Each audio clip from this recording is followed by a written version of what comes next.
Okay,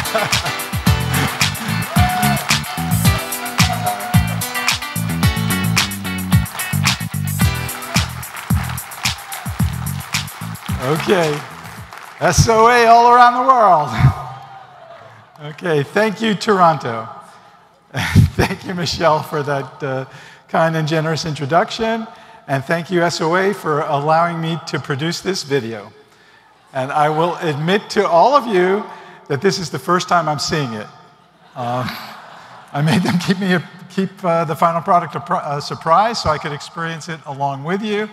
And my reaction at this moment is I'm a little overwhelmed. Came out really funny. So let me double back, and I want to explain my career choice a bit. When I was in university, I think I took over a dozen physics courses before deciding to pivot and make the switch to math and actuarial science. And in college, I was part of a research team, and we really did discover a black hole. But I realized that with physics, my focus would continue to get narrower and narrower, and ever more specialized, and it would probably never touch the lives of people. But with actuarial work, I could have a real impact in the world. So consider the number of actuaries. My estimate is about 70,000 in the world, and only about 30,000 or so are SOA members. But those 70,000 people touch the lives in some way, shape, or form of almost all 8 billion people on the planet. That is an awesome responsibility. Without actuaries doing the math for our stakeholders, whether they're private insurers or public entities, they couldn't make the kinds of promises that they make, whether it's healthcare, pensions, general insurance, life insurance, that allow people to withstand the financial uncertainty of activities such as starting new families or establishing new businesses. Before sharing my area of focus as president, I want to acknowledge and thank my family and friends, especially my lovely and wonderful wife, Beth.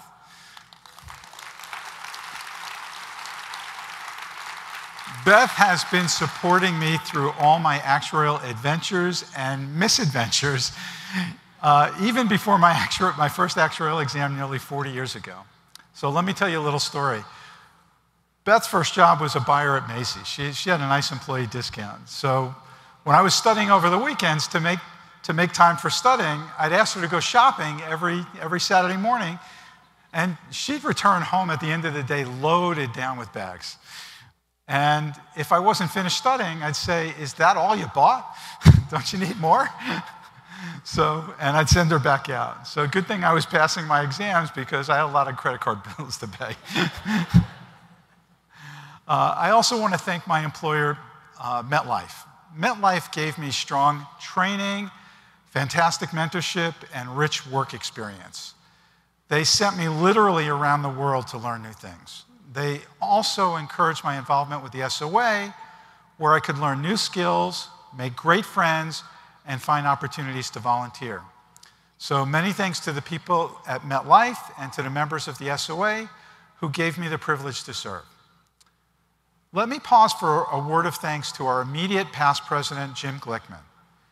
Jim, you've been a model of volunteerism, giving us year after year of your time, helping young people get started in their careers, working on committees, serving on our board, and as president.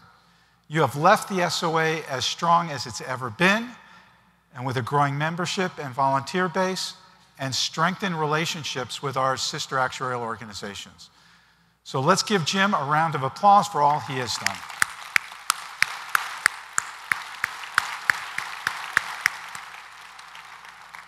Also, congratulations to our SOA president-elect, Roy Goldman.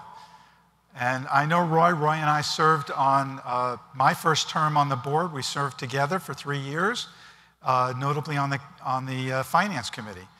Roy will serve an important role on my leadership team, and I will look forward to working closely with him. Let's give Roy a warm welcome.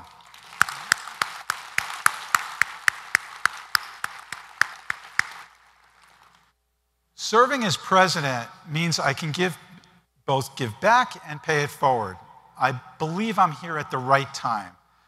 Throughout the year, I will continue to listen and communicate with transparency to members while keeping pace with the challenges and opportunities that are approaching our profession. I've been handed the baton, and what happens next to the profession depends on us. There are strong winds of change that could threaten to blow us backwards, but if properly harnessed, could propel us forward. To turn those headwinds to our advantage, I plan to focus our attention in 3 areas: globalization of the industry and the profession, new technologies such as artificial intelligence, and transforming our leadership abilities to help meet the needs of our constituents. Our work as actuaries is global. Many actuaries work for companies that are owned by foreign entities or for companies that themselves own foreign entities. That alone means our actuaries are often called on to work across borders and to be familiar with different regulators. But more so, our actuaries today are increasingly mobile and may work for one type of company in one part of the world and move on to work in a completely different kind of company in a totally other part of the world. So consider the stories of 2 SOA members who I count amongst my closest friends and colleagues. Lisa Kuklinski started her career in a way very similar to me at the student program at MetLife. In fact, we both attended Stuyvesant High School in New York City. Early in her career, Lisa jumped on the opportunity to take a rotation in Mexico, which she eventually parlayed into the chief actuary role of US and Latin America for MetLife. She served on the SOA's Latin America subcommittee. She's newly elected to the SOA board and will now lead our international committee as chair. So, hand of applause for Lisa.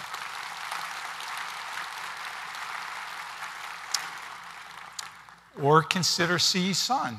I first met CE when MetLife acquired the Alico division of AIG, where she worked in the valuation department. She earned her bachelor's degree from Shanghai Jiao Tong University, and she moved to the States and got her master's degree from Arizona State. I had the honor of mentoring CE in MetLife's international asset liability management practice, and then she moved over as our Asia regional chief actuary in Hong Kong. Now she's the general manager and CEO of MetLife's China joint venture.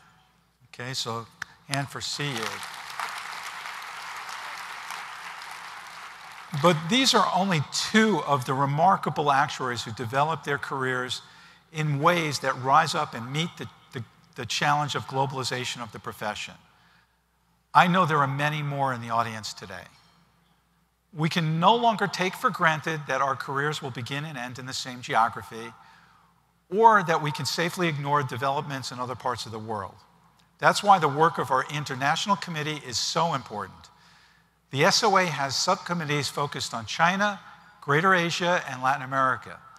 I intend to make that work a priority, and I hope you'll join me in that effort. You will see us continue our international strategy review and stay fully committed to our work with the International Actuarial Association Renewal Task Force. You can expect our pre-qualification syllabus to underscore the influence of international business issues, such as IFRS, so you too can cross those borders and bring SOA's highest standards to new markets. And while we continue to stretch our arms around the globe, we're going to fully embrace artificial intelligence, AI, too. In fact, actuaries have been embracing new technologies for decades. Anyone remember when the state of the art was using thick volumes of commutation tables to compute actuarial values? Well, how much have our lives changed already with the use of distributed processing, simulation models based on first principles, and most recently, predictive analytics? Now, AI will disrupt our work again, and like before, if we expand our toolkit accordingly, we'll be able to incorporate AI into our work. As actuaries, we can harness our skills to transcend any given technology. To see what I mean, consider an actuary like Carlos Brioso. Carlos is director of the Center for Data Science and Analytics at New York Life. I don't know Carlos personally, but I've been following his story closely due to another enviable title he earned, Kaggle Competition Master. As many of you know, Kaggle competitions bring together the best talent from multiple fields around the world. And to achieve the mark of master, Carlos has done one needs to win multiple competitions in predictive analytics. Carlos is one of the stars of the SOA Kaggle Involvement Program. Last year, Carlos ranked in the top 1% of more than 96,000 data science competitors globally, and he's one of ours. To win, Carlos needed to master algorithms and machine learning, but that wasn't all. He understands business and the importance of team collaboration. That's what the best among us bring.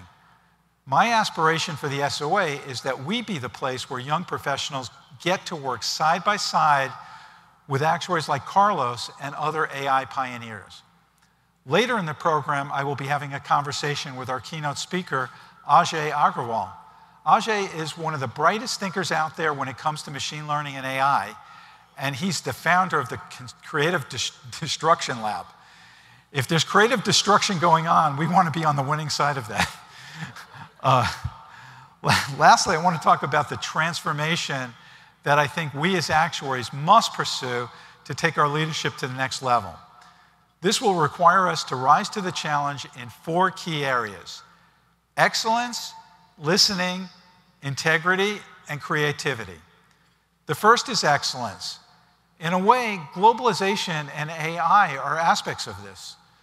We must know when, where, and how to bring the right technology into play to solve the problems of our stakeholders.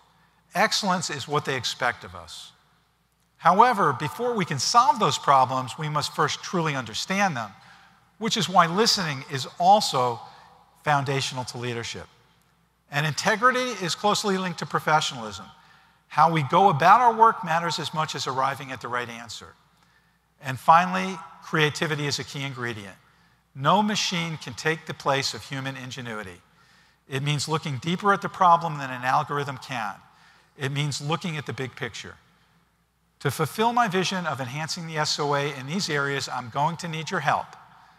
My fellow board members and I will be listening for your ideas in a variety of ways throughout the year. I know this year is going to go fast. Whether in the areas of globalization, AI, or transforming our leaders, I'll need your help and guidance along the way. Please volunteer your time and share your views. I'm a good listener, and I promise your ideas will help me secure the future of our profession. Thank you, and please welcome back Michelle.